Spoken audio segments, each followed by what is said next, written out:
ನಮಸ್ಕಾರ ಸ್ನೇಹಿತರೆ, ಯೂನಿಕ್ ಫುಡ್ಗೆ ಸ್ವಾಗತ. ಈ ದಿನ ನಾನು ಮಾಡ್ತಾಯಿದ್ದೀನಿ ಪಡ್ಡು.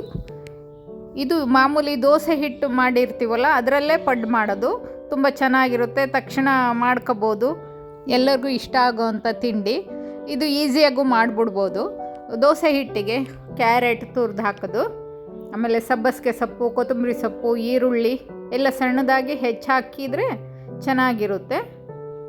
ನೋಡಿ, ನಾನೆಲ್ಲ ಹೆಚ್ಚಾಕ್ತಾಯಿದ್ದೀನಿ. ಈಗ ಪಡ್ಡಿನ ಹಿಟ್ಟಿಗೆ ಹಾಕೋಕ್ಕೆ ಮಸಾಲೆ ರುಬ್ಕೊಳ್ಳೋಣ. ಹಸಿಮೆಣಸಿನ್ಕಾಯಿ, ಈರುಳ್ಳಿ, ಕೊತ್ತಂಬರಿ ಸೊಪ್ಪು, ಸ್ಪೂನ್ ಜೀರಿಗೆ, ಬೆಳ್ಳುಳ್ಳಿ, ಹಸಿ ಶುಂಠಿ ಎಲ್ಲ ರುಬ್ಬಿ ಹಿಟ್ಟಿಗೆ ಹಾಕೋಣ.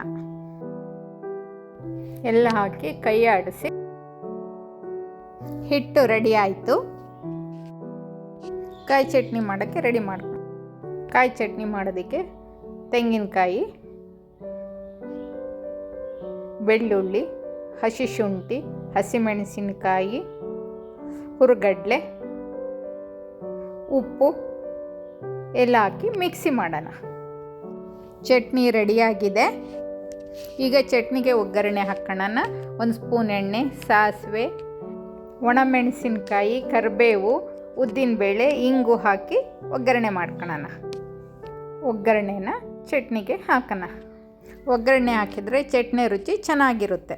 ಈಗ ಪಡ್ಡಿನ ಹಂಚು ಕಾಯಕ್ಕಿಡೋಣ. ಪಡ್ಡಿನ ಹಂಚು ತುಂಬ ಚೆನ್ನಾಗಿ ಕಾಯಬೇಕು. ಎಲ್ಲ ಬಟ್ಲಿಗೆ 1 ಸ್ಪೂನ್ ಎಣ್ಣೆ ಹಾಕಿ ಚೆನ್ನಾಗಿ ಕಾದ ತಕ್ಷಣ ಹಿಟ್ಟನ್ನು ಹಾಕೋಣ. ಹಿಟ್ಟು ಹದವಾಗಿರಬೇಕು, ತುಂಬ ಗಟ್ಟಿ ಇರಬಾರ್ದು, ತುಂಬ ತೆಳು ಇರಬಾರ್ದು. ಮೀಡಿಯಮ್ ಆಗಿದ್ದರೆ ಪಡ್ಡು ಸ್ಮೂತಾಗಿ ಹೂವಿನಂಗೆ ಬರ್ತವೆ. ಪಡ್ಡಿನ ಹಂಚಿಗೆ ಹಿಟ್ಟು ಹಾಕಿದ ಮೇಲೆ ಗ್ಯಾಸ್ ಸ್ಟವ್ ಫ್ಲೇಮನ್ನು ಮೀಡಿಯಮ್ ಮಾಡಬೇಕು. ಯಾಕೆಂದರೆ ನಿಧಾನಕ್ಕೆ ಬೆಂದರೆ ಚೆನ್ನಾಗಿರುತ್ತೆ, ಇಲ್ಲಾಂದರೆ ಒಳಗೆ ಹಸಿ ಹಿಟ್ಟು ಉಳಿದ್ಬಿಡುತ್ತೆ. ಅದಕ್ಕೆ ಮೀಡಿಯಮ್ ಫ್ಲೇಮಲ್ಲಿ ನಿಧಾನಕ್ಕೆ ಬೇಯಿಸಬೇಕು. ಆವಾಗ ಚೆನ್ನಾಗಿ ಗರಿಗರಿಯಾಗಿ ಬೇಯ್ತವೆ. ನೋಡಿ ಎಷ್ಟು ಚೆನ್ನಾಗಿ ಬಂದಿದ್ದಾವೆ. ಇದು ಬೆಳಗಿನ ತಿಂಡಿಗೆ ತುಂಬ ಚೆನ್ನಾಗಿರುತ್ತೆ. ಚಟ್ನಿ ಜೊತೆ ಹಿಟ್ಟಿಗೆ ಮಸಾಲೆ ಹಾಕಿರೋದ್ರಿಂದ ಮೊಸರು ಜೊತೆಗೂ ತಿನ್ಬೋದು. ಅವರವ್ರ ಅಭ್ಯಾಸ. ಕೆಲವರು ಚಟ್ನಿ ಬೇಕೇ ಬೇಕು ಅಂತಾರೆ, ಕೆಲವರು ಮೊಸರಲ್ಲಿ ತಿಂತಾರೆ, ಕೆಲವರು ಹಾಗೇ ತಿಂತಾರೆ. ನಿಮ್ಮ ಅನುಕೂಲ, ನಿಮಗೆ ಹೇಗೆ ಬೇಕೋ ಹಾಗೆ ಮಾಡಿ. ಎಲ್ಲ ತುಂಬ ಇಷ್ಟಪಟ್ಟು ತಿಂತಾರೆ. ಇದನ್ನು ಸ್ವಲ್ಪ ಬೇಗ ಶುರು ಮಾಡಬೇಕು, ಯಾಕೆಂದರೆ ತುಂಬ ಬಿಸಿ ಇದ್ದರೆ ತಿನ್ನೋದು ಸ್ವಲ್ಪ ಕಷ್ಟ ಆಗುತ್ತೆ. ಹಾಗಾಗಿ ಸ್ವಲ್ಪ ಬೇಗ ಮಾಡಿಡಿ. ಮಕ್ಕಳು ಡಬ್ಬಿ ಹಾಕೋಕ್ಕೂ ಅನುಕೂಲ ಆಗುತ್ತೆ, ತಟ್ಟೆಗೆ ಹಾಕ್ಕೊಡೋಕ್ಕೂ ಸರಿ ಹೋಗುತ್ತೆ. ನೋಡಿ, ಇನ್ನೊಂದು ರೌಂಡ್ ಮಾಡಿದೆ. ಇದು ಇನ್ನೂ ಚೆನ್ನಾಗಿ ಬಂದಿದೆ. ಸ್ವಲ್ಪ ಹಂಚು ಚೆನ್ನಾಗಿ ಕಾದರೆ ಚೆನ್ನಾಗಿ ಬರ್ತಾ ಹೋಗುತ್ತೆ.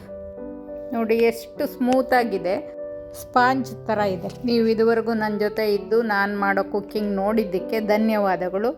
ನನ್ನ ಯೂನಿಕ್ ಫುಡ್ ಚಾನಲ್ನ ಸಬ್ಸ್ಕ್ರೈಬ್ ಮಾಡಿ, ಶೇರ್ ಮಾಡಿ, ಕಾಮೆಂಟ್ ಮಾಡಿ. ಮತ್ತೆ ಸಿಗೋಣ. ಧನ್ಯವಾದಗಳು.